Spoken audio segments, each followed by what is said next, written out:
तो सभी साथियों को राम राम, नमस्ते और सत श्री अकाल। लाइक शेयर सब्सक्राइब दोस्तों बाद में होते रहेंगे। डायरेक्ट बात करते हैं अपने टॉपिक की।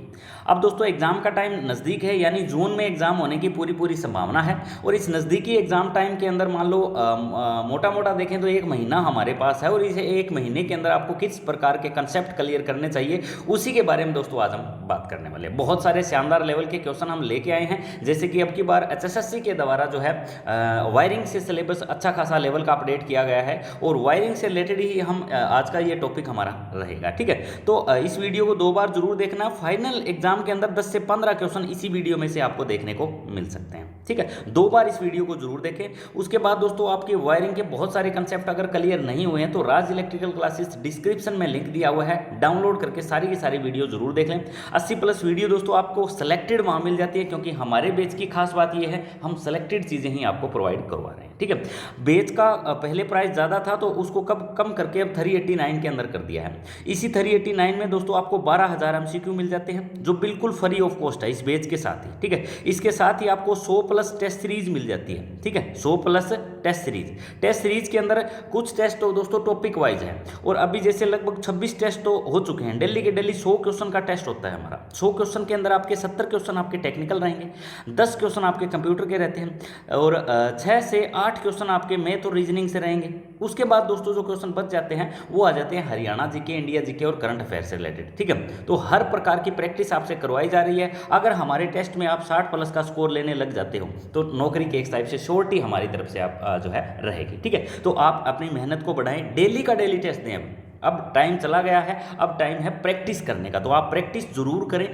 टेस्ट सीरीज अलग से हम लॉन्च कर रखी है, वैसे तो अलग से लेना चाहो तो अलग से ले सकते हो, और सिलेबस में लो तो ये फ्री ऑफ कॉस्ट है। 389 वाले बैच के अंदर ये बिल्कुल फ्री ऑफ कॉस्ट है। ठीक है, तो ये डेली का डेली 100 क्वेश्चन का टेस्ट अटेंड करें, और इस 100 क्वेश्चन के टेस्ट के अंदर आपके 60+ स्कोर अगर बन रहा है तो यूँ समझ लो आप कामयाबी के काफ़ी नज़दीक हो। क्लियर है?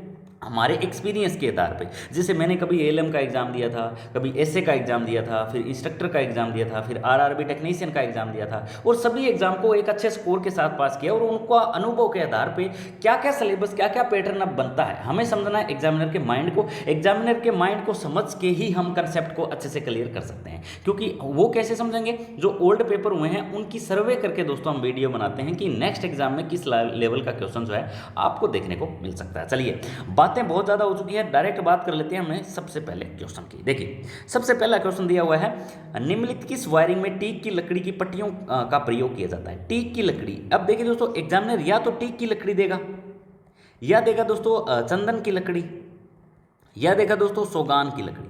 किसकी? सोगान की लकड़ी। ये इतनी प्रकार की लकड़ियों की वुडन केसिंग कैपिंग की जाती है। ये किताबों में नहीं मिलेगी बात। ठीक है, ये बातें किताबों के अंदर आपको नहीं मिलेगी, एग्जामिनर ऐसे क्वेश्चन बनाता है। क्लियर है? अब देखिए दोस्तों, टीक की लकड़ी, चंदन की लकड़ी, और आपको लकड़ी में से ऑप्शन उठाएगा तो देगा हमारा सोगान की लकड़ी में से। ठीक है, अब ये कौन सी थी? ये प्राचीन काल के अंदर ना वुडन वायरिंग करते थे, वुडन केसिंग कैपिंग वायरिंग बोलते थे उसको। कौन सी wiring? Wooden casing capping wiring. Clear है? ये वायरिंग करते थे, और इस वायरिंग के अंदर या तो टीक की लकड़ी, या क्योंकि ये हल्की होती थी, ये लकड़ियाँ बहुत ज़्यादा हल्की होती थी इसलिए यूज़ करते थे। क्लियर है? अब इस प्रकार की वायरिंग हम यहाँ पे तो आ गया ना PVC casing capping, right option तो आपको पता चल गया।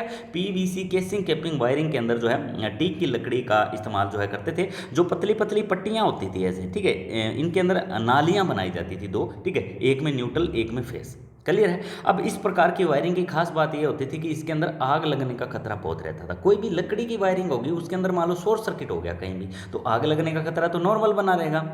अब ये लकड़ी यूज करने का मतलब था, एक तो ये लकड़ी हल्की होती थी, दूसरी ये लकड़ी जो है थोड़ी सी लॉन्ग टाइम चल सकती थी। ठीक है, इनकी थोड़ी सी आयु ठीक होती थी। ठीक है, इनका जो आयु वर्ष है, कार्यकारी आयु ऐसे हम कह सकते हैं, तो वो थोड़ा इनका ठीक होता था, इसलिए इन लकड़ियों का उस टाइम यूज किया जाता था। आजकल इस प्रकार की वायरिंग का यूज बिल्कुल भी नहीं किया जाता। ठीक है, सोगान की लकड़ी जो है टीक, चंदन की लकड़ी, या दोस्तों हमारी आ जाती है टीक की लकड़ी। क्लियर है? अब इस वायरिंग का आजकल इस वायरिंग का प्रयोग नहीं किया जाता है, ऐसी वायरिंग का प्रयोग नहीं किया जाता है, लेकिन एग्जामिनर ऐसे क्वेश्चन कई बार उठा लेता है, इसलिए हमें कवर करना जरूरी है। ठीक है, अब बढ़ लेते हैं दोस्तों आज के हमारे अगले क्वेश्चन की तरफ। अगला क्वेश्चन हमारा क्या कहता है वो देख लेते हैं। सुंदर वायरिंग है, सिंपल सा क्वेश्चन है, सुंदर वायरिंग का क्वेश्चन दे दिया। अब इसमें क्लीट वायरिंग भी सुंदर है, केसिंग कैपिंग वायरिंग भी सुंदर है, ए बी दोनों भी सुंदर है, उपयुक्त में से कोई नहीं। अब इनमें से हमें पहचानना है कि किस प्रकार की वायरिंग जो है सबसे सुंदर होती है। ठीक है, सुंदर देखने में अच्छी लगती है, इस टाइप से हम कह सकते हैं, जो देखने में क्या लगे, अच्छी लगती है। अब एग्जामिनर ऐसा ही हल्का सा क्वेश्चन देता है जो हमें कंफ्यूज करने के लिए देता है। क्लियर है, इस प्रकार के क्वेश्चन जो एग्जामिनर डालता है ना दोस्तों, वो डालता है कंफ्यूज करने के लिए। तो केसिंग कैपिंग वायरिंग जो है इन वायरिंग में से देखने में सुंदर लगती है।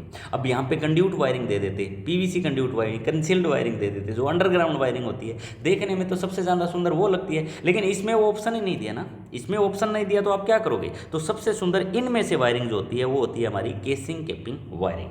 क्लियर है। अब केसिंग कैपिंग वायरिंग के बारे में मैंने बता दिया, दो प्रकार की केसिंग कैपिंग वायरिंग होती है, एक पीवीसी केसिंग कैपिंग होती है और एक हमारी होती है वुडन केसिंग कैपिंग। क्लियर है भाई। अब बढ़ लेते हैं दोस्तों अगले क्वेश्चन की तरफ। अगला क्वेश्चन हमारा है,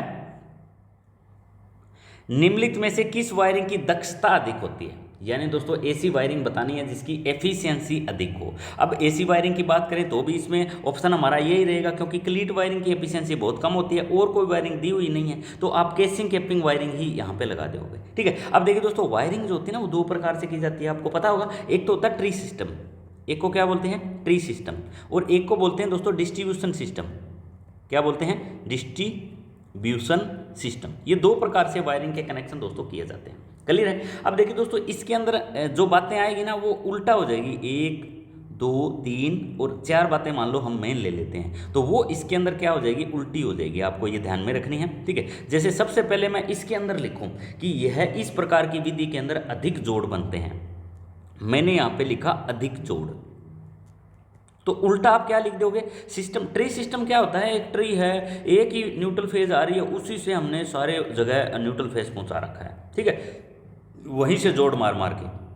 ठीक है, तो इसमें ऑटोमेटिक अधिक जोड़ हो जाएंगे। एक आपकी न्यूट्रल फेज आ रखा है ये, ठीक है, ये न्यूट्रल फेज आया, यहाँ पे आपने डिस्ट्रीब्यूशन बोर्ड लगाया, यहाँ से न्यूट्रल फेज लिया, उसके बाद ये लाइन आगे चली, यहाँ डीबी लगा दिया है। ठीक है, और फिर यहाँ से आपने आगे सप्लाई ली। ठीक है, फिर ये आगे चल रही है सप्लाई, यहाँ पे भी आपने हर एक जगह डिस्ट्रीब्यूशन बोर्ड लगा दिया इसके अंदर आप। ठीक है, तो इस प्रकार की वायरिंग को कहते हैं डिस्ट्रीब्यूशन वायरिंग। ठीक है, इसके अंदर अब इसके अंदर जोड़ ज़्यादा है तो इसके अंदर जोड़ क्या हो गए? ऑटोमेटिक कम हो गए। क्लियर है भाई।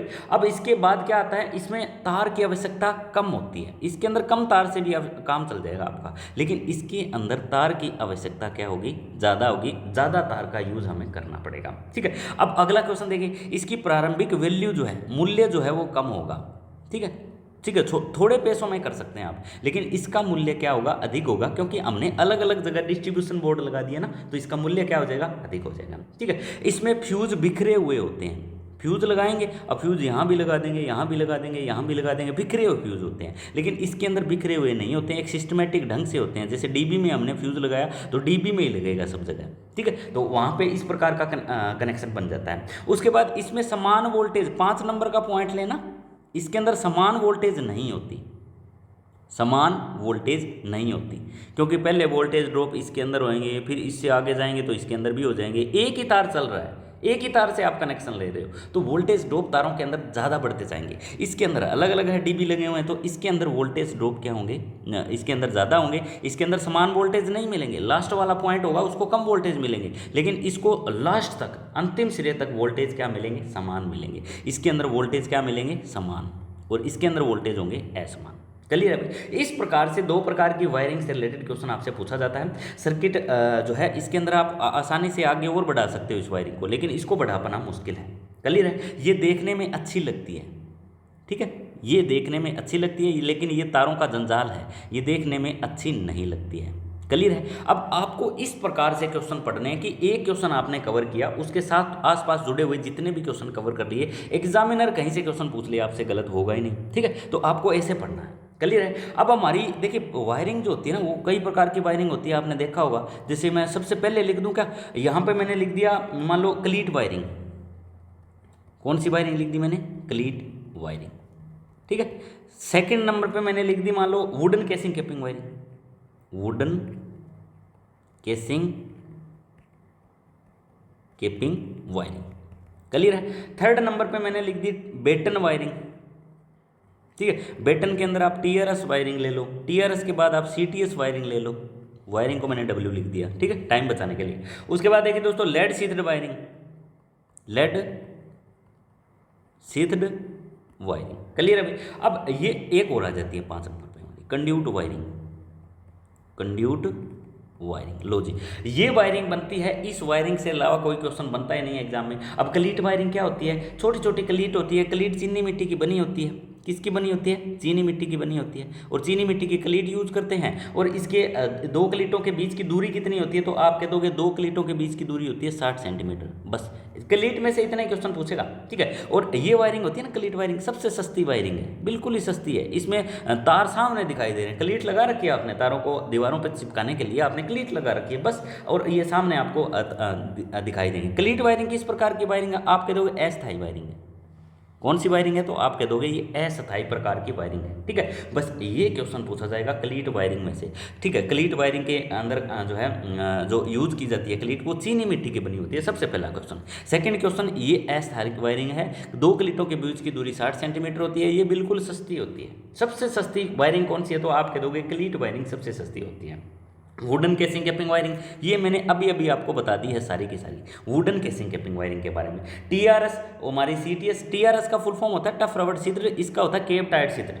क्या होता है? टफ रबड़ शीथड, केप टायर्ड शीथड, ठीक है। इसके ऊपर एक शीथड जो है चढ़ा देते हैं इस प्रकार के वायरिंग के अंदर, ठीक है। तो इसके अंदर क्वेश्चन एग्जामिनर या तो इनके फुल फॉर्म में पूछेगा या इसकी आयु सीमा से पूछेगा। इनकी जो आयु सीमा होती है ना हमारी टीआरएस या सीटीएस की, वो होती है 13 वर्ष, यानी 13 ईयर्स इसकी जो है लाइफ होती है, ठीक है। और इसको टीआरएस वायरिंग को किस वोल्टेज के लिए यूज करते हैं? तो आप कहोगे निम्न वोल्टेज के लिए, यानी कम वोल्टेज के लिए। क्वेश्चन एग्जामिनर में पूछा कि कम वोल्टेज के लिए आप किस प्रकार की वायरिंग का यूज करोगे? तो आप कह दोगे निम्न वोल्टेज के लिए टीआरएस वायरिंग का जो है यूज किया जाता है, ठीक है। अब इसमें टीआरएस प्रकार की जो वायरिंग होती है, इसमें भी आग लगने का खतरा ज़्यादा होता है।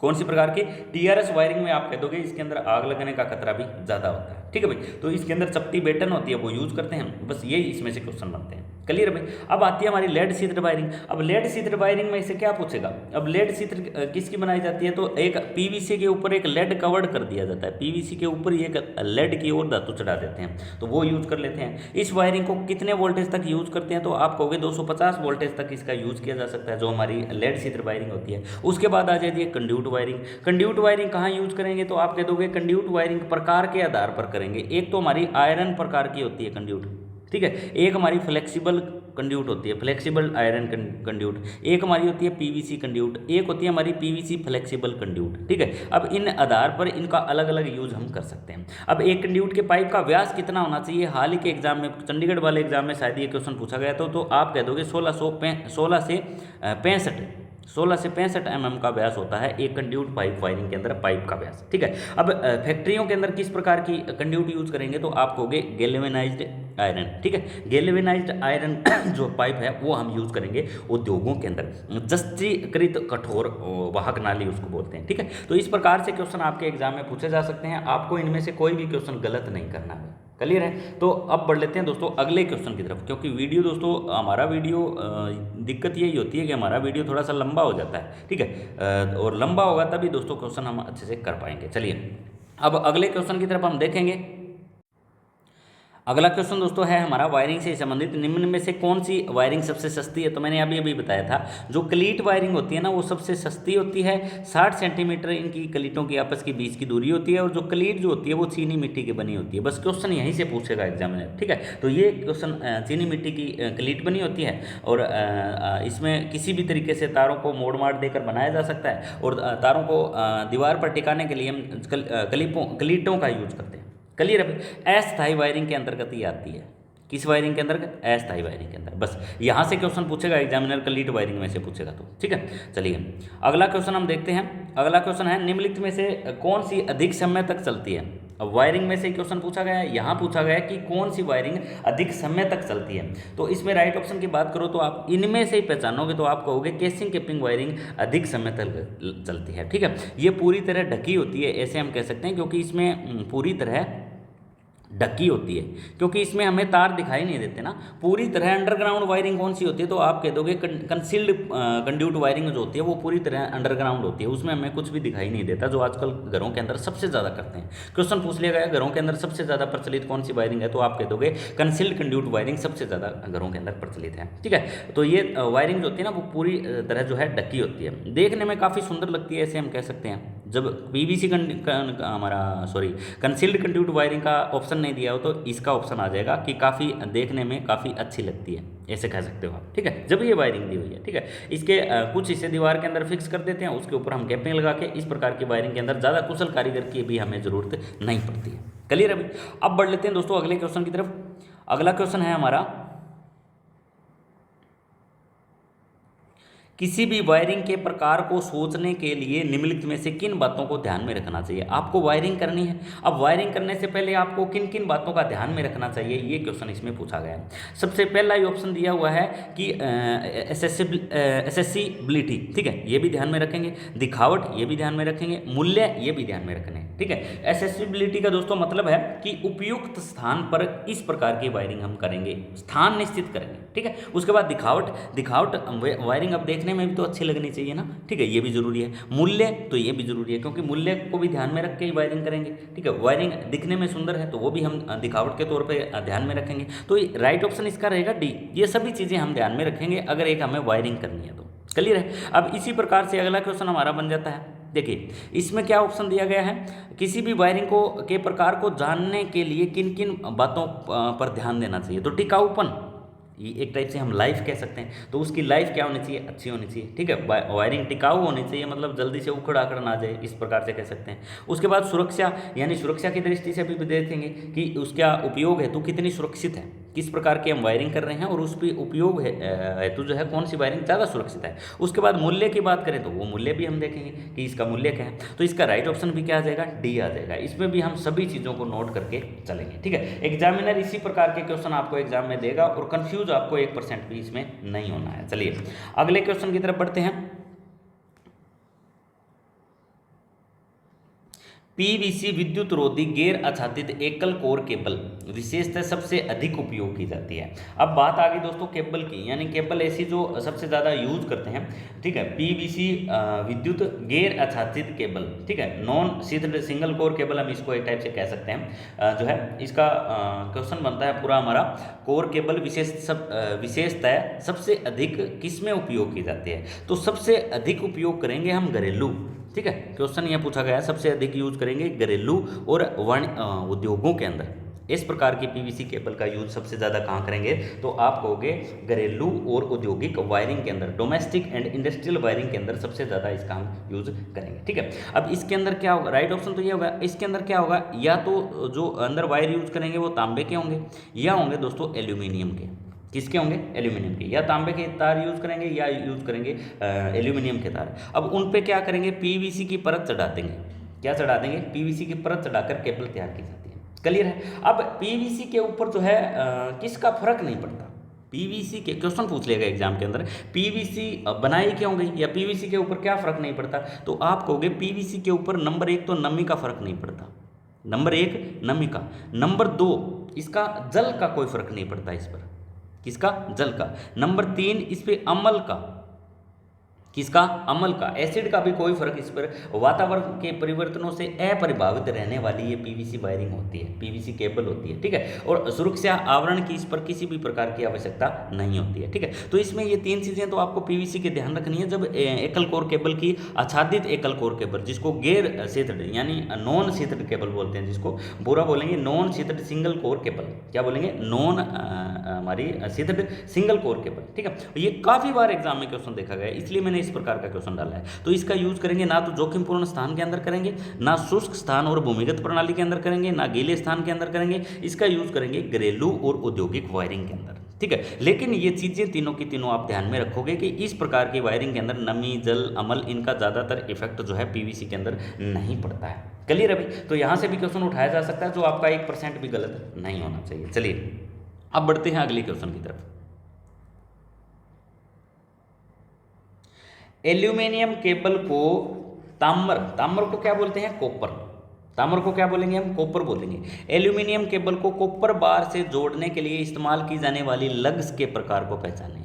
अब तार एल्यूमिनियम की क्या है? केबल है। कॉपर बस बार से आप जोड़ रहे हो तो उसमें इस्तेमाल की जाने वाली लग्स, ठीक है, जो लग्स एक हेल्पिंग डिवाइस होगी हमारी वायरिंग के अंदर, ठीक है, इसके अंदर किसका यूज करेंगे? ठीक है, तो इसके अंदर राइट ऑप्शन की बात करें तो ऑप्शन रहेगा हमारा सी, द्विधातु केबल लग्स। द्विधातु केबल लग्स जो है इसके अंदर हम यूज करेंगे, ठीक है। ये बने किसके होते हैं? तो आप कहोगे या तो ये बने होते हैं तांबे के, या बने होते हैं, लग्स किसके बने होते हैं? तो आप कहोगे ये बने होते हैं या तो तांबे के या बने होते हैं हमारे एल्यूमिनियम के। उसके बाद किसी तार या केबल के आखिरी सिरे पर क्या प्रयोग किया जाता है? तो आप कह दोगे किसी भी तार के आखिरी सिरे पर प्रयोग किए जाने वाले उपकरण को हम लग कहते हैं, ठीक है, लग का प्रयोग किया जाता है। और बायोमेटेलिक केबल के अंदर जो है लग्स का प्रयोग किया जाता है, उसके अंदर एल्यूमिनियम बस बार के अंदर ये जोड़ने के लिए एक टाइप से हेल्पिंग डिवाइस है, ठीक है, द्विधातु केबल लग्स, ठीक है, बायोमेटेलिक बोल देते हैं इसको, ठीक है, बायोमेटेलिक बोल देते हैं, कई बार द्विधातु बोल देते हैं, ठीक है। तो ये क्वेश्चन काफ़ी बार एग्जाम में देखा गया है और आप अक्सर ऐसे क्वेश्चन आते ही आप कन्फ्यूज हो जाते हो। तो इस प्रकार का कोई भी क्वेश्चन पूछा जाए तो आपको कन्फ्यूज बिल्कुल नहीं होना चाहिए, ठीक है। अगले क्वेश्चन की तरफ बढ़ेंगे। अगला क्वेश्चन है हमारा, विद्युत वायरिंग में प्रयुक्त चालक होना चाहिए। विद्युत वायरिंग के अंदर चालक पूछ लिया गया, चालक कौन सा होना चाहिए? ठीक है, हमारा लोहे का होना चाहिए, टीन का होना चाहिए, तांबा का होना चाहिए, या होना चाहिए इस्पात का। देखिए मैंने दो चीज़ें बनाई है, ठीक है, एक साइड मैंने लिख दिया तांबा, क्या लिख दिया? तांबा, और एक साइड मैंने लिख दिया एल्यूमिनियम, ठीक है, मैंने शॉर्टकट में लिख दिया। अब इसके अंदर तो राइट ऑप्शन हमारा सी रहेगा, सबको पता है तांबा। अब तांबा और एल्यूमिनियम का कंपैरिजन करेंगे हम, क्या करेंगे? कंपैरिजन, यानी आपस में तुलना करेंगे। तो तांबा का प्रतिरोध क्या होता है? रेजिस्टेंस क्या होता है? तांबा का कम होता है, किसके मुकाबले? एल्यूमिनियम के मुकाबले। एल्यूमिनियम का रेजिस्टेंस क्या होगा? अधिक होगा, किसके मुकाबले? तांबा के मुकाबले, एक दूसरे का मुकाबला कर रहे हैं, ठीक है। एल्यूमिनियम क्या होते हैं, जो है एल्यूमिनियम से भारी होता है तांबा। ये क्या होता है? भारी होता है। ये क्या होता है? हल्का होता है। क्या होता है? हल्का, ठीक है। उसके बाद देखिए दोस्तों, ये महंगा होता है। कॉपर तो होगा, वो महंगा ही होगा ना, कॉपर क्या होगा? महंगा होगा। लेकिन ये क्या होगा? ये क्या होगा? हमारा सस्ता होगा, ठीक है। अब इसका किसका उपयोग किया जाता है केबल की वायरिंग के अंदर? तो आप कहोगे कॉपर का उपयोग सबसे ज़्यादा किया जाता है, ठीक है, किस कहाँ पर? वायरिंग के अंदर।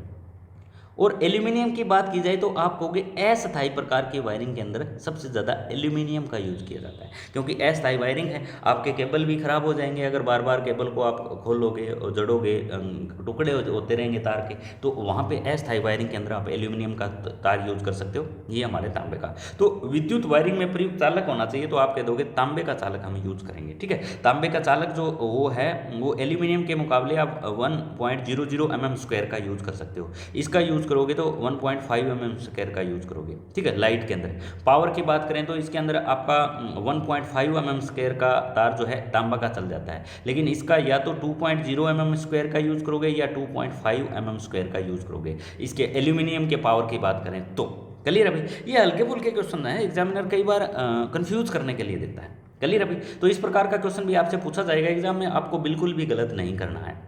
चलिए, निम्नलिखित में से कौन यांत्रिक क्षति के खिलाफ एक केबल की रक्षा करता है? केबल की रक्षा कर रहा है किसकी? मैकेनिकल स्ट्रेंथ के खिलाफ, ठीक है। हमारी एक केबल है, उसके ऊपर यांत्रिक जो है जो कवच का एक टाइप से काम करता है, इस प्रकार से कह सकते हैं। तो सशस्त्रण को कहते हैं दोस्तों बेंडिंग। इनको थोड़ा इंग्लिश की तरफ ध्यान में जरूर देखना पेपर देने से पहले।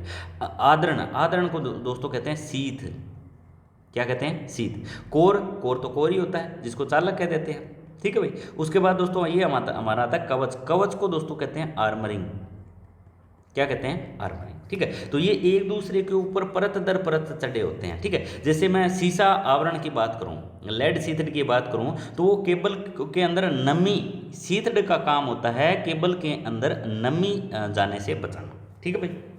अब ये हमारा बेंडिंग होता है। अब बेंडिंग का काम क्या होता है? इसको शीत को हेल्प करना, ठीक है, ऊपर जो इसकी शीत की जो है सहायता करना, शीत को अच्छे से कवर करना। उसके बाद कवच का क्वेश्चन पूछ लिया जाए तो कवच सबसे लास्ट में आ जाता है।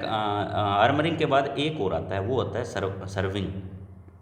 क्या आता है? सर्विंग। ठीक है, ये सबसे रक्षा करता है, ये इसकी रक्षा करता है, ये इसकी रक्षा करता है, ये इसकी रक्षा, एक दूसरे परत दर परत ये रक्षा करते हैं। लेकिन सबसे ज़्यादा एग्जाम में क्वेश्चन पूछा जाता है ना, वो पूछा जाता है कि नमी को बचाने के लिए, नमी से बचाने के लिए क्या यूज़ करते हैं? तो आप कहोगे नमी से बचाने के लिए आप यूज़ करोगे हमारी इसकी लेथ हमारी लेथ शीथड बोलते हैं इसको। ठीक है, लेड शीथड, सॉरी। ठीक है, तो इस प्रकार से क्वेश्चन पूछे जा सकते हैं आपसे, आपका एक भी क्वेश्चन इसमें से गलत नहीं होना चाहिए।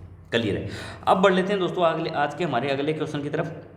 अगला क्वेश्चन देखिए, निम्नलिखित में से बिजली का खराब चालक कौन सा है? इसमें से आपको क्वेश्चन हल्का सा है लेकिन एग्जामिनर कंफ्यूज करने के लिए देता है ऐसा क्वेश्चन। अब इनमें से सबसे खराब चालक आपको पहचानना है। इसमें ना तो सबसे बेस्ट चालक पूछा गया है, अब सबसे बेस्ट पूछ लिया जाए तो सबसे बेस्ट तो हमारा चांदी हो गया, अब सबसे खराब हो गया तो आप कह दोगे शुद्ध जल हो गया। ठीक है, चांदी विद्युत का सबसे अच्छा चालक है, चांदी विद्युत का सबसे अच्छा चालक है। ठीक है, इसमें विद्युत प्रवाह की सुगमता काफ़ी होती है। ठीक है, सुगमता का मतलब है कंडक्टिविटी जिसको हम कह सकते हैं। ठीक है, इसको चालकता को किससे सूचित करते हैं? तो आप कहोगे चालकता को सूचित किया जाता है जी से। ठीक है, चालकता का एसआई मात्रक क्या है? तो आप कहोगे चालकता का एसआई मात्रक होता है ओम -1, ऐसे लिखते हैं इसको। ठीक है, और इसको हम लिखते हैं महो के अंदर, किसके अंदर? महो के अंदर। और इसको साइमन से भी दर्शाते हैं, किससे? साइमन से। ये हल्के फुल्के क्वेश्चन है जो एग्जामिनर कई बार पूछ लिया जाता है। तो शुद्ध पानी जो होता है वो विद्युत का एक कमजोर चालक होता है। ठीक है, सबसे लो लेवल का चालक होता है। तो इसका राइट ऑप्शन रहेगा हमारा ऑप्शन डी। चलिए अगले क्वेश्चन की तरफ बढ़ेंगे। अगला क्वेश्चन दिया हुआ है हमारा, दिए गए विकल्पों में से घरेलू उपकरणों के लिए केबल का प्रकार चुनें। दिए गए विकल्पों में से, यानी जो जो विकल्प दिए हुए हैं उन्हीं में से आपको एक वायरिंग चुननी है घरेलू उपकरणों के लिए। तो इसका राइट ऑप्शन की बात करें तो देखेंगे हम कवच वाली वायरिंग। कवच वाली वायरिंग होती कौन सी है? तो आप कह दोगे आर्मंड केबल। ठीक है, आर्मंड केबल। उसके बाद सेकंड नंबर पे आएगी तो ये हमारी जो हमारी निमज्जक सपाट केबल ये होती है सब मर्सिबल केबल। ठीक है, कौन सी होती है? सबमर्सिबल वाली केबल। उसके बाद गोल लचीली केबल को कहते हैं राउंड फ्लेक्सिबल पाइप। इसको क्या कहते हैं? Round flexible pipe, PVC cable, sorry. ठीक है, उसके बाद परिरक्षित केबल को हम कहते हैं हमारी सेल्डेड केबल, सेल्डेड केबल या शीथड केबल। ठीक है, तो इस प्रकार से क्वेश्चन उठाया जाएगा। तो इसमें किस प्रकार के आप यूज करोगे? तो आप कहोगे राउंड जो है फ्लेक्सिबल पाइप केबल का यूज करोगे। किस प्रकार की वायरिंग के अंदर? दिए गए विकल्पों में से घरेलू उपकरणों के लिए केबल का प्रयोग करें तो घरेलू जो उपकरण होंगे उसके अंदर ना तो आर्मांड केबल का यूज करेंगे, ना हम सबमर्सिबल वाली केबल यूज करेंगे, ना हम सेल्डेड केबल का यूज करेंगे, हम यूज करेंगे गोल लचीली केबल यानी राउंड फ्लेक्सिबल केबल। क्लियर है? अब ऐसा क्वेश्चन भी कई बार दे दिया जाता है। अब गोल लचीली केबल होती है ना, तो इसका ये अनुप्रस्थ काट बनाती है, यानी किसी भी तरीके से ना इसको आप ढाल सकते हो। ठीक है, किसी भी कनेक्शन के अंदर आप आसानी के साथ इसको ले सकते हो, इसको आप अर्थ कर सकते हो। सबसे खास बात यह है कि इसके अंदर अर्थिंग वाली एक जो है वायर दी होती है, तो इसको आसानी के साथ आप अर्थ कर सकते हो।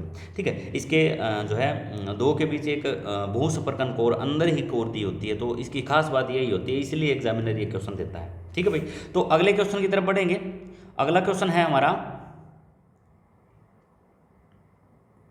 घरेलू ग्राहकों को एक फेज आपूर्ति वोल्टेज प्रदान किया जाता है, यानी सिंगल फेज आपूर्ति के लिए कौन सी वोल्टेज प्रदान करेंगे? तो ये तो आपको सभी को ही पता है। ठीक है, 230 वोल्ट का स्टैंडर्ड साइज हम लेके चलते हैं। 230 नहीं दिया हुआ तो 220 दिया मिलेगा, 220 नहीं दिया हुआ तो कई बार 200 एग्जामिनर 40 भी दे देता है। ठीक है, तो ये अलग अलग होते हैं, तो आपको ये पहचानना है कि स्टैंडर्ड साइज कौन सा है। 3 फेज के अंदर कई बार 420 नहीं देता, 415 वोल्ट दे देता है। मोटरों के अंदर भी 415 वोल्ट अंकित होती है। ठीक है, तो एक फेज और एक न्यूट्रल की जो वोल्टेज सप्लाई होती है वो होती है हमारी 230 वोल्ट, जिसको हम कहते हैं फेज वोल्टेज। लाइन वोल्टेज किसे कहते हैं? जो दो फेजों के बीच में जो वोल्टेज मापी जाती है उसको कहते हैं लाइन वोल्टेज। क्लियर है? फेज करंट किसे कहते हैं? एक फेज और एक न्यूट्रल के बीच में मापा गया करंट कहते हैं हमारा फेज करंट। ठीक है, अब दो फेजों के बीच मापा गया करंट कहते हैं लाइन करंट। ठीक है, ये क्वेश्चन एग्जाम में कई बार देखा गया भाई, इसको भी आपको बिल्कुल ध्यान में रखना है। ठीक है, तो ये हमारा राइट ऑप्शन इसका हो जाएगा, ऑप्शन हमारा जो है बी।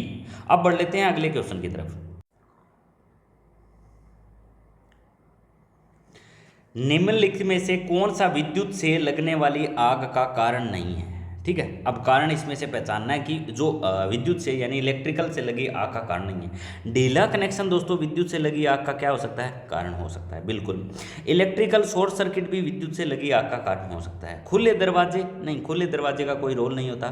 तारों पर अति भार यानी ओवरलोडिंग, ये भी आग लगने का कारण हो सकता है, ठीक है भाई। तो बिजली से लगी आग का कारण खुले दरवाजे। अब कोई खुले दरवाजे हैं तो वो तो कोई आग लगने का कारण नहीं है, ठीक है। तो बिजली से लगी आग के अंदर आप किस प्रकार का अग्निशमन यंत्र यूज करोगे, तो आप कहोगे सीटीसी। कौन सा, सीटीसी, कार्बन टेट्रा क्लोराइड का आप यूज करोगे बिजली से लगी आग के अंदर। किसके अंदर, बिजली से लगी आग के अंदर। अब ऐसे क्वेश्चन एग्जामिनर जानबूझ के देता है कंफ्यूज करने के लिए, ठीक है। तो आपको ऐसा क्वेश्चन पूछा जाए तो वो भी आपका बिल्कुल गलत नहीं होना चाहिए। बिजली से लगी आग के अंदर आप कौन सा अग्निशमन यंत्र यूज करोगे, तो आप कह दोगे सीटीसी। सीटीसी का फुल फॉर्म होता है carbon tetra chloride. Right option इसका हमारा हो जाएगा ऑप्शन सी। चलिए इसके अलावा दोस्तों अगले क्वेश्चन की तरफ बढ़ते हैं। अगला क्वेश्चन दिया हुआ है हमारा, किस प्रकार के अग्निशमक का उपयोग द्रवों के कारण जो है लगने वाली आग के लिए प्रयोग किया जाता है, द्रवों के कारण। अब द्रवों के द्वारा लगी जो आग है वो किस श्रेणी के अंतर्गत आती है, सबसे पहले तो क्वेश्चन बन जाता है ये। तो ये आती है दोस्तों श्रेणी बी के अंतर्गत, ठीक है। कोई भी द्रव के अंदर आग लग जाती है तो वो आ जाती है बी प्रकार की जो है आग। और इस प्रकार की जो क्लास बी की आग होती है इसके अंदर आपका मिट्टी का तेल आ सकता है, ठीक है, और आपका पेट्रोल आ सकता है, ठीक है। उसके बाद आपका आ सकता है डीजल, ठीक है, जो तेल से आग लग जाती है ना, ठीक है। बी डीजल, बी पेट्रोल, बी मिट्टी, ऐसे आप याद कर सकते हो, ठीक है। इसके अंदर कौन सा अग्निशमक यंत्र यूज करेंगे, तो आप कहोगे इसके अंदर फोम प्रकार का अग्निशमक, ठीक है। कौन सा, फोम प्रकार का अग्निशमक आप इसके अंदर यूज करोगे, ठीक है। अब ए प्रकार की आग कौन सी होती है, ए प्रकार की आग पूछी जाए तो आप कह दोगे लकड़ी, ठीक है। इसकी श्रेणी के अंदर आपकी लकड़ी आ जाएगी, इसकी श्रेणी के अंदर आपके कागज आ जाएंगे, इसकी श्रेणी के अंदर आपका कोयला आ जाएगा। ये जो आग लगती है इसको आप कह सकते हो ए श्रेणी की आग। इसके अंदर कौन सा अग्निशमक यंत्र यूज करेंगे, तो आप कह दोगे इसके अंदर आप CO2 यूज कर सकते हो, ठीक है। इसके अंदर आप CTC भी यूज कर सकते हो, ठीक है। इसके अंदर वाटर फील्ड, ए श्रेणी की आग के अंदर आप वाटर फील्ड अग्निशमक यंत्र का भी यूज कर सकते हो, ड्राई पाउडर का भी यूज कर सकते हो। यानी ए प्रकार की आग के अंदर इतने अग्निशमक यंत्र जो है वो आप यूज कर सकते हो। क्लियर है। अब एक आती है डी प्रकार की आग। अब डी प्रकार की आग जो होती है ना वो होती है हमारी बिजली से लगी आग, ठीक है। इसके अंदर आप CTC भी यूज कर सकते हो, ड्राई पाउडर भी यूज कर सकते हो, ठीक है। उसके बाद आप केमिकल पाउडर भी यूज कर सकते हो, ठीक है। तो ये चीज़ें आप यूज कर सकते हो हमारे अग्निशमक यंत्र के अंदर जो द्रवों के अंदर जो आग लगती है। क्लियर है। अब यहाँ से क्वेश्चन पूछा जा सकता है भाई, इस प्रकार से क्वेश्चन पूछा जाए तो आपका बिल्कुल भी गलत नहीं होना चाहिए। आग से रिलेटेड लगभग 6 से 7 क्वेश्चन आपके एग्जाम में पूछे जाने के पूरे चांसेस रहते हैं, ठीक है। तो किस प्रकार के अग्निशमक यंत्र का उपयोग द्रवों के कारण लगने वाली आग में करते हैं, तो आप कहोगे श्रेणी बी। श्रेणी बी के अंतर्गत जो आग आती है वो आती है पेट्रोल, डीजल, मिट्टी का तेल। फोम टाइप अग्निशमक यंत्र सबसे पहले इसके अंदर यूज करेंगे। चलिए अब बढ़ लेते हैं दोस्तों अगले क्वेश्चन की तरफ। अगला जो क्वेश्चन है वो है हमारा, विद्युत उपकरण की अग्नि को किस श्रेणी में शामिल किया गया है। विद्युत उपकरण की अग्नि को यानी विद्युत उपकरणों के अंदर आग लगी हुई है, इसके अंदर आप किस श्रेणी के अंदर इसको शामिल करेंगे, तो इसको इलेक्ट्रिक की श्रेणी में शामिल करेंगे, क्योंकि विद्युत उपकरणों के अंदर आग लगी हुई है। और विद्युत उपकरणों के अंदर अगर आग लग गई तो इसके अंदर किस प्रकार का अग्निशमक आप यंत्र यूज करोगे, तो कई बार हेलन प्रकार का अग्निशमक यंत्र दे देते हैं, कई बार दे देते हैं CTC। या तो हेलन प्रकार का देते हैं या देते हैं CTC। ये दोनों ही प्रकार के एग्जामिनर सबसे ज़्यादा ऑप्शन डालता है, ठीक है भाई। तो गैस के द्वारा C प्रकार की जो श्रेणी की आग होती है वो गैस के द्वारा लगती है, ठीक है। जैसे CNG गैस होगी हमारी, ठीक है, जो गैस सिलेंडर के अंदर डाली जाती है वो भी हमारी गैस होगी, ठीक है। तो इस प्रकार जब गैस के अंदर कोई आग लगती है तो वो C श्रेणी के अंतर्गत आती है।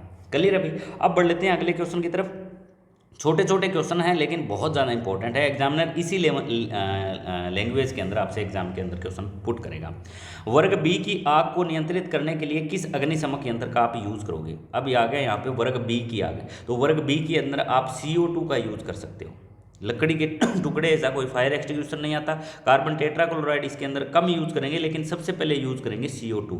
CO2 क्या होता है ना, ये ऑक्सीजन को रोकता है। CO2 का यूज करेंगे तो ये ऑक्सीजन को रोकता है। ये जो है इसको बोल देते हैं कार्बन डाइऑक्साइड जो है अग्निशमक यंत्र, ठीक है। तो ये गैर दहनशील, इसको बोलते हैं गैर दहनशील, गैस, इसके अंदर ये भरी होती है गैर दहनशील गैस, ठीक है। ये हवा जो होती है हवा से ये क्या होती है, भारी होती है। क्वेश्चन कई बार पूछा गया, ये कौन सी गैस हवा से भारी होती है, तो आप कहोगे CO2।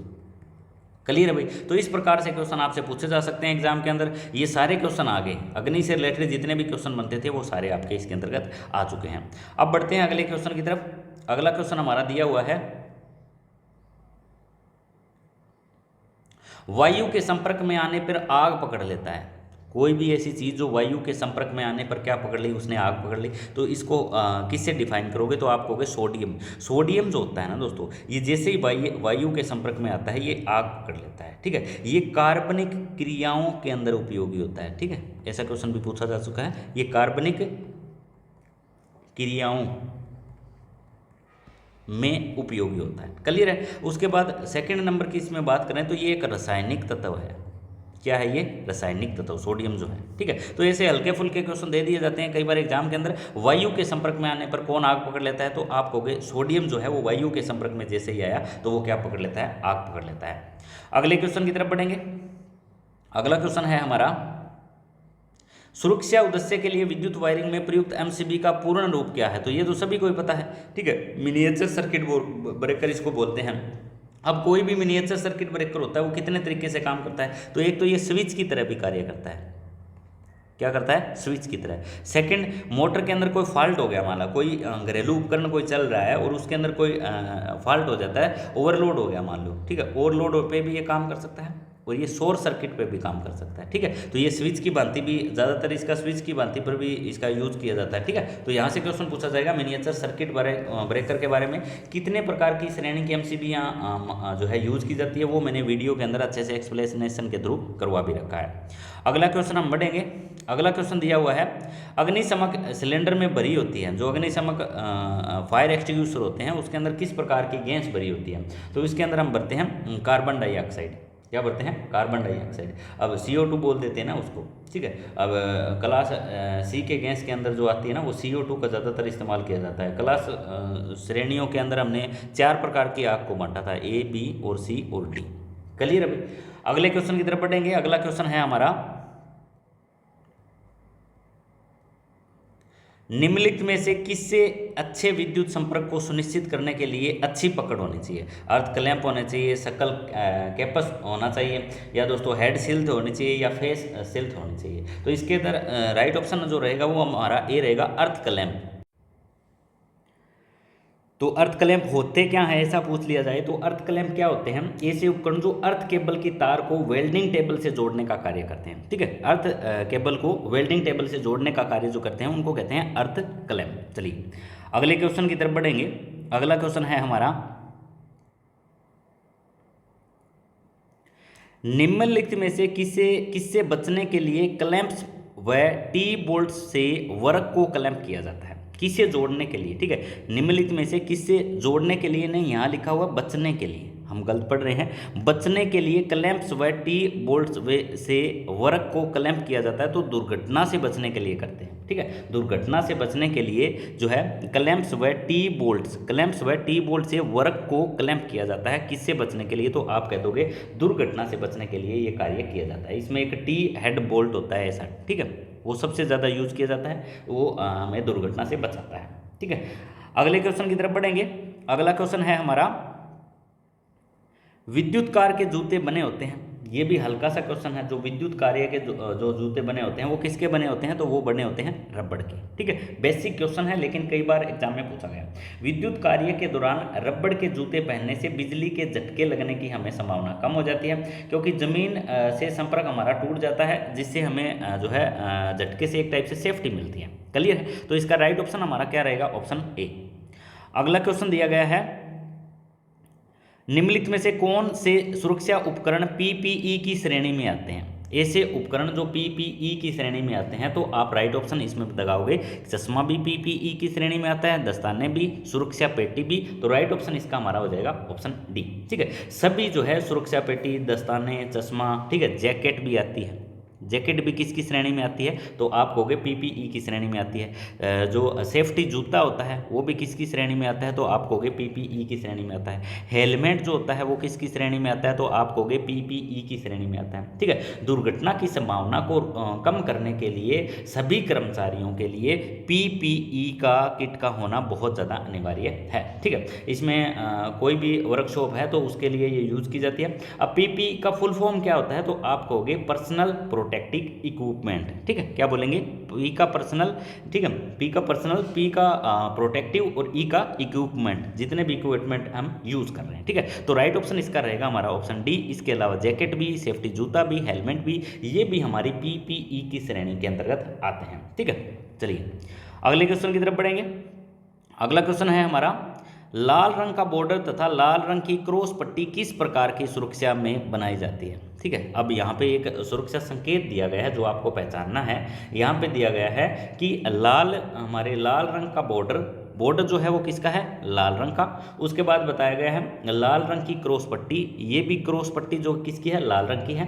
क्रॉस पट्टी किस सुरक्षा के लिए बनाई जाती है, तो आप राइट ऑप्शन जो लगा दोगे इसका ए, निषेधात्मक सिंबल। इसको क्या कहते हैं, निषेधात्मक सिंबल। सिंबल जो होते हैं दोस्तों वो हमारे 4 प्रकार के होते हैं। एक निषेधात्मक सिंबल होता है, एक अनिवार्य सिंबल होता है, एक चेतावनी सिंबल होता है और एक होता है सूचनात्मक सिंबल। ये 4 प्रकार के सिंबल वर्कशॉप के अंदर यूज किए जाते हैं। और लाल रंग का बॉर्डर और लाल रंग की क्रॉस पट्टी के साथ जो सिंबल बनाया जाता है वो होता है हमारा निषेधात्मक सिंबल। कारखानों के अंदर जो यूज किया जाता है, कारीगरों को सुरक्षा की दृष्टि से ये सारे के सारे संकेत यूज किए जाते हैं। ठीक है, मैं दोबारा बता देता हूँ। सबसे पहला जाता है हमारा निषेधात्मक, सेकंड नंबर पे हो जाता है अनिवार्य सिंबल, थर्ड नंबर पे हो जाता है चेतावनी सिंबल और फोर्थ नंबर पे हो जाता है सूचनात्मक सिंबल। ठीक है, 4 प्रकार के सिंबल हमारे अक्सर यूज किए जाते हैं। जो चेतावनी सिंबल जो होते हैं ये हमारे किस आकृति के होते हैं, तो आप कह दोगे ये त्रिभुजाकार की आकृति के होते हैं। ठीक है, इनकी पृष्ठभूमि जो होती है वो सफेद होती है। पृष्ठभूमि से रिलेटेड कई बार क्वेश्चन पूछ ले जाते हैं। अब अनिवार्य संकेत जो होते हैं ये कौन से होते हैं, तो ये होते हैं गोल। ठीक है, इनकी आकृति कैसी होती है, गोल। और इनकी पृष्ठभूमि कैसी होती है, तो आप कह दोगे इनकी पृष्ठभूमि होती है नीली। कैसी होती है, नीली। ठीक है, और इसके अंदर सफ़ेद नीली पृष्ठभूमि पर सफ़ेद संकेत बनाए जाते हैं। क्लियर है, इसके अंदर ऐसे सफ़ेद संकेत जो है वो बने होते हैं। तो इस प्रकार से क्वेश्चन कई बार एग्जाम में जो है देखे गए हैं। अगला क्वेश्चन हम देखेंगे।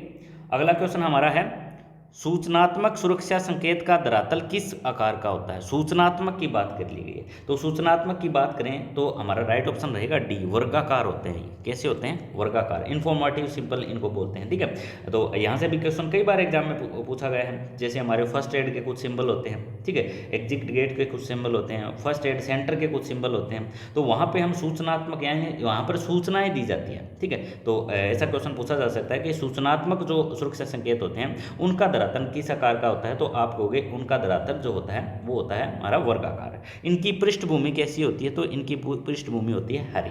कैसी होती है, ग्रीन बैकग्राउंड, यानी हरी पृष्ठभूमि के अंदर सफ़ेद कोई भी जो है सिंबल अंकित होता है। कौन सा, सफ़ेद सिंबल। तो यहाँ से भी क्वेश्चन पूछा जा सकता है, आपको ये क्वेश्चन भी बिल्कुल गलत नहीं करना है। चलिए अगले क्वेश्चन की तरफ बढ़ेंगे। थोड़ा सा हम स्पीड बढ़ाएंगे क्योंकि क्वेश्चन ज़्यादा है। अगर एक्सप्लेनेशन की तरफ बढ़े तो क्वेश्चन काफ़ी हमारे पेंडिंग रह जाएंगे। क्लियर है, भीगे हुए शरीर का प्रतिरोध कितना होता है, तो भीगे हुए शरीर का प्रतिरोध 0 नहीं होता, ज़्यादा नहीं होता, अनंत नहीं होता, कम होता है। भीगे हुए शरीर का प्रतिरोध जो होता है वो कम होता है। त्वचा गीली या फटी हुई त्वचा का प्रतिरोध कितना होता है, तो आप कहोगे 1000 ओम। ठीक है, गीली या फटी हुई त्वचा का। मानव शरीर के प्रतिरोध शुष्क दशा में कितना होता है, तो आप 10 की 3 लगा दोगे। ठीक है, 10 की 3 दे देता है, कई बार 1000 भी दे देता है एग्जामिनर, ऐसे कंफ्यूज करने के लिए देता है एग्जामिनर। ठीक है, तो यहाँ से भी क्वेश्चन हो सकता है, उठा लिया जाए। अगला क्वेश्चन हमारा है, कृत्रिम श्वसन क्रिया की सरलतम विधि है, यानी सबसे आसान विधि कौन सी है कृत्रिम श्वसन की, तो राइट ऑप्शन की बात करें तो ऑप्शन हमारा सी रहेगा। सिल्वेस्टर विधि नहीं है, सेफर विधि नहीं है, सबसे आसान जो विधि होती है वो है मुंह से मुंह श्वास देना। ठीक है, कृत्रिम श्वसन क्रिया की सरलतम विधि होती है मुंह से मुंह श्वास देना। कृत्रिम श्वास देने की विधि में जो है रोगी को किसी समतल जगह पर सीधा लटका लेंगे, ठीक है। वस्त्रों को ढीला कर लेंगे, गर्दन को थोड़ा पीछे कर देंगे, ठीक है। और फिर उसको तकिए जो है उसका सिर जो है वो तकिए के नीचे लगा लेंगे और ये श्वसन विधि हम स्टार्ट कर सकते हैं। तो राइट ऑप्शन इसका हमारा रहेगा ऑप्शन हमारा सी। ये सबसे सरलतम विधि है, ठीक है। फर्स्ट एड में से ऐसे क्वेश्चन पूछे जाते हैं, फर्स्ट एड को आप आसानी से अच्छे से नहीं पढ़ रहे हो तो आप बहुत बड़ी गलती कर रहे हो, ठीक है। क्वेश्चन यहाँ से पूछे जाएंगे। विद्युत झटके से पीड़ित व्यक्ति की पीठ पर छाले होने पर, पीठ पर छाले हो गए यानी पीठ पर चोट लग गई एक टाइप से, निम्न में से कौन सी कृत्रिम श्वास विधि अपनाई जाती है, ठीक है। इसमें राइट ऑप्शन की बात करें तो ऑप्शन हमारा रहेगा बी, सेफर विधि, ठीक है। सेफर विधि जो होती है वो हम यूज कर लेंगे किसी भी व्यक्ति के पीठ पर छाले या पीठ पर कोई चोट लगी हुई है, क्लियर है। छाती के निचले दोनों किनारों पर दोनों हाथ रखे जाते हैं। ऑपरेटर को धीरे धीरे जो है शरीर के वजन के हिसाब से आगे झुकाकर कमर पर दबाया जाता है और इसको आसानी के साथ हम कृत्रिम श्वसन विधि जो है वो कर सकते हैं, ठीक है। तो यहाँ से क्वेश्चन कई बार पूछा गया है, सेफर विधि से, सिल्वेस्टर विधि से, कई बार सीने पर चोट लगी हुई है, कई बार पीठ पर चोट लगी हुई है, ठीक है। तो राइट ऑप्शन जो रहेगा वो रहेगा ऑप्शन हमारा बी, सेफर विधि का इसके अंदर हम इस्तेमाल कर सकते हैं अगर पीड़ित व्यक्ति के पीठ पर चोट लगी हुई है, क्लियर है। अगला क्वेश्चन है दोस्तों हमारा, यदि किसी महिला कारीगर को मुंह में श्वास देना है तो उपयुक्त विधि कौन सी है। तो किसी महिला को लगी हुई चोट है तो उसके अंदर मुख से मुख विधि के द्वारा हमें सांस देनी है, तो आप इसके अंदर किसका प्रयोग करोगे, तो आप यूज करोगे रबर वाल्व का प्रयोग। किसका, रबर वाल्व का प्रयोग। यदि किसी महिला कारीगर को मुंह से मुंह श्वास देना हो तो आप रबर वाल्व का प्रयोग करोगे। बिजली झटके से लगे पीड़ित व्यक्ति को मुंह से मुंह श्वास दिया जा सकता है, ठीक है। ये क्वेश्चन कई बार पूछा गया है कि बिजली से झटके लगे से कोई पीड़ित व्यक्ति है क्या उसको मुंह से मुंह श्वास विधि दे सकते हैं, तो दे सकते हैं। मुंह से वो श्वास देना या जो आता है ये सेफर विधि के अंतर्गत आता है। किसके विधि, कौन सी विधि के अंदर, आप कहोगे ये सेफर विधि के अंतर्गत आता है, मुंह से मुंह द्वारा सांस देने की जो विधि होती है। चलिए अगले क्वेश्चन की तरफ बढ़ेंगे। अगला क्वेश्चन है हमारा, विद्युत तारों में लगी आग को बुझाने के लिए प्रयोग किए जाने वाला यंत्र है। कोई विद्युत तारों के अंदर आग लगी हुई है उसके अंदर आपको यंत्र यूज करना है, तो राइट ऑप्शन रहेगा वो हमारा CTC रह जाएगा, ठीक है, जिसको हम कार्बन टेट्राक्लोराइड बोलते हैं, ठीक है। कार्बन टेट्राक्लोराइड युक्त यंत्र जो है वो विद्युत तारों में लगी आग को बुझाने के लिए हम यूज कर सकते हैं। जल युक्त नहीं करेंगे, झाग वाला भी नहीं यूज करेंगे, जल की फुहार वाला भी यूज नहीं करेंगे, ठीक है। अकॉर्डिंग टू सिचुएशन ये हम अग्निशमन यंत्र यूज करते हैं, क्लियर है भाई। किस प्रकार की आग लगी हुई है, अब विद्युत तारों से लगी आग को बुझाने के लिए कार्बन डाइऑक्साइड भी दे देते हैं, ठीक है। या तो एग्जामिनर कार्बन डाइऑक्साइड दे देगा या दे देगा कार्बन टेट्राक्लोराइड या दे देगा हेलन प्रकार का, सबसे ज़्यादा तो हेलन प्रकार का ऑप्शन देता है एग्जामिनर, तो हेलन प्रकार का अग्निशमन यंत्र भी वहाँ पे हम यूज करते हैं। तो राइट ऑप्शन इसका रहेगा ऑप्शन हमारा सी। अगला क्वेश्चन है हमारा, विद्युतिक कार्यशालाओं में आग बुझाने वाला यंत्र है, तो आग बुझाने वाले यंत्र उपलब्ध रहने चाहिए, रेत से भरी बाल्टियां उपलब्ध होनी चाहिए, जल की व्यवस्था है तो जल से भरी ओवरहेड लंबी होनी चाहिए, उपरोक्त तीनों वस्तुएं उपलब्ध होनी चाहिए। तो ये तो इसमें साफ साफ ही दिख रहा है, ठीक है। तो राइट ऑप्शन हमारा यही हो जाएगा डी, उपरोक्त तीनों वस्तुएं उपलब्ध होनी चाहिए। कोई भी विद्युतिक कार्यशाला है उसमें आग बुझाने के लिए आपको यूज करना है तो उसके अंदर आपको आग बुझाने के लिए सिलेंडर भी उपलब्ध होने चाहिए, रेत की भरी बाल्टियाँ भी उपलब्ध वहाँ पे होनी चाहिए, ठीक है। उसके अलावा दोस्तों वहाँ पे अग्निशमन यंत्र यानी CTC का होना भी अनिवार्य है किसी भी कार्यशाला के अंतर्गत। तो राइट ऑप्शन इसका हमारा हो जाएगा ऑप्शन डी। अगला क्वेश्चन दोस्तों है हमारा, CTC आग बुझाने वाले यंत्र में कौन सा द्रव वायु दाब के साथ भरा जाता है। CTC आग बुझाने वाले यंत्र के साथ CCl4 लिख देते हैं इसको कई बार, ठीक है, जिसको हम बोलते हैं हमारा CTC, ठीक है। कार्बन टेट्राक्लोराइड इसको बोला जाता है, ठीक है। तो इसके अंदर सबसे पहला ऑप्शन तो दिया हुआ है हमारा ए कार्बन टेट्राक्लोराइड, उसके बाद कार्बन डाइऑक्साइड, उसके बाद ब्रोमोक्लोरो डी फ्लोरोमीथेन। तो इसमें दोनों ही आएंगे हमारे, राइट ऑप्शन जो आएगा ना वो डी आएगा, इसमें ए भी होगा और हमारा सी भी होगा, ठीक है। ब्रोमोक्लोरो डी फ्लोरोमीथेन ये भी यूज करेंगे। कौन सा द्रव वायु दाब के साथ भरा जाता है CTC आग बुझाने वाले यंत्र में, तो आप कहोगे कार्बन टेट्राक्लोराइड भी और ब्रोमोक्लोरो डी फ्लोरोमीथेन के साथ, इनका मिक्सअप जो है एक टाइप से भरा जाता है। दोनों को ही द्रव वायु दाब के साथ भरा जाता है, ठीक है। आग बुझाने के लिए कई प्रकार के जो है बहुत से प्रकार के सिलेंडर यूज जो है किए जाते हैं। ठीक है, जैसे सबसे पहले मैं बात करूँ तो आ जाता है हमारा water field fire extinguisher.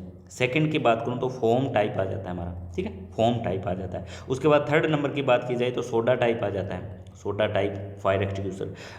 4 number की बात करूँ तो CO2 फायर एक्सटिंग्विशर आ जाता है। ठीक है, और 5 नंबर की बात करूँ तो ड्राई, ठीक है, शुष्क पाउडर अग्निशमक यंत्र आ जाता है। तो बहुत सारे अग्निशमक यंत्र होते हैं, अलग अलग कंडीशन में अलग अलग यंत्र जो है हम यूज करते हैं। अगला क्वेश्चन देखेंगे। अगला क्वेश्चन है हमारा, पेट्रोल से लगी आग को बुझाने के लिए किसका प्रयोग किया जाता है? पेट्रोल से लगी हुई कोई भी प्रकार की आग होगी ना, तो वहाँ पे आप फोम प्रकार का अग्निशमक यंत्र यूज कर सकते हो। ठीक है, पेट्रोल से लगी आग बुझाने के लिए फोम प्रकार का अग्निशमक यंत्र का प्रयोग किया जा सकता है। पेट्रोल से लगी आग किस श्रेणी के अंतर्गत आती है? तो आप कह दोगे ये बी श्रेणी के अंतर्गत आती है। आग कितने प्रकार की होती है? तो आप कह दोगे आग जो होती है वो बेसिक 4 प्रकार की होती है, जिनको हम A, B, C और D श्रेणी के अंतर्गत बांटते हैं। चलिए अगले क्वेश्चन की तरफ बढ़ेंगे। चित्र में प्रदर्शित चित्र तो हमें दिखाया नहीं गया, डी अग्नि के लिए सबसे उत्तम अग्नि बुझाने वाला यंत्र कौन सा है? ठीक है, तो इसके अंदर सबसे उत्तम होगा हमारा डी।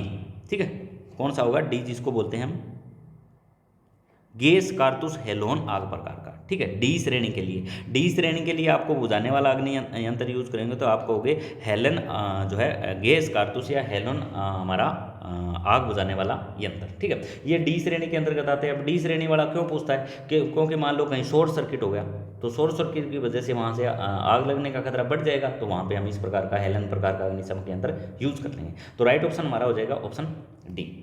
अगले क्वेश्चन की तरफ बढ़ेंगे। CCl4 का पूरा नाम क्या है? ये 4 जो होता है ना दोस्तों, ये पेड़ में लगा होता है ऐसे, CCl4 ऐसे लगा होता है। ठीक है, इसका पूरा नाम क्या है? ठीक है, इसके पूरे नाम की दोस्तों हम बात करें तो राइट ऑप्शन हमारा सी हो जाता है, कार्बन टेट्राक्लोराइड बोलते हैं इसको। ठीक है, अब इसके भी अलग अलग नाम हो जाते हैं, इसको कार्बन टेट्राक्लोराइड कह देते हैं, कई बार टेट्रा फ्लोराइड के नाम से भी कई जगह लिख देते हैं। ठीक है, और कई बार इसी के अंतर्गत इसी की जो श्रेणी में आता है वो आता है हमारा हेलन प्रकार का। अब हेलन प्रकार का जो आता है अग्निशमक यंत्र, उसमें कौन सा HPCR यूज करते हैं? तो उसके अंदर 104 नंबर का एक HPCR आता है, वो यूज करते हैं। ठीक है, और रेफ्रिजरेटर का एक सूत्र भी होता है CCl4 का। ठीक है, इस प्रकार का एक सूत्र भी होता है, वहां से भी क्वेश्चन पूछा जाता है। अगला क्वेश्चन जो रहेगा ना वो दोस्तों थोड़ा सा इंपॉर्टेंट रहेगा, क्योंकि ये सिलेबस में भी दिया हुआ है। 5S का तात्पर्य क्या है? 5S राइट ऑप्शन की दोस्तों बात करें तो ऑप्शन हमारा बी रहेगा। ठीक है, बी, शॉर्ट, सेट, शाइन, स्टैंडर्डाइजेशन और सस्टेन। ये 5S का मतलब होता है। इस 5S को थोड़ा सा हम कंप्लीट नहीं समझने की कोशिश करेंगे। तो ये जो 5S है ये किसकी श्रेणी के अंतर्गत आता है? तो आप कहोगे ये सॉफ्ट स्किल की श्रेणी के अंतर्गत आता है। किसके अंदर? Soft skill. ठीक है, 5S किसके अंतर्गत आता है? तो आप कहोगे सॉफ्ट स्किल के अंतर्गत। अब 5S किस सिद्धांत पर काम करता है? तो आप कहोगे जो है 5S सॉफ्ट स्किल के सिद्धांत पर कार्य करता है। ये किसका कौन सा शब्द है? तो आप कहोगे ये जापानी का शब्द है। ठीक है, यानी जापान का शब्द है, जापानी शब्दों का इसके अंदर समाकलन है। ठीक है, सबसे पहले S का मतलब होता है शॉर्ट, और शॉर्ट का मतलब होता है ना, उसको बोलते हैं छंटनी। क्या बोलते हैं? छंटनी। उसके बाद आता है सेट। सेट का मतलब होता है क्रम निर्धारण। सेट का मतलब क्या होता है? क्रम निर्धारण। उसके बाद आता है दोस्तों शाइन। शाइन का मतलब वैसे ही पता है सबको, चमकाना। शाइन का मतलब क्या होता है? चमकाना। उसके बाद जो एस आता है उसका मतलब होता है स्टैंडर्डाइजेशन। इसका मतलब होता है मानकीकरण। क्या होता है? मानकीकरण। उसके बाद होता है दोस्तों सस्टेन।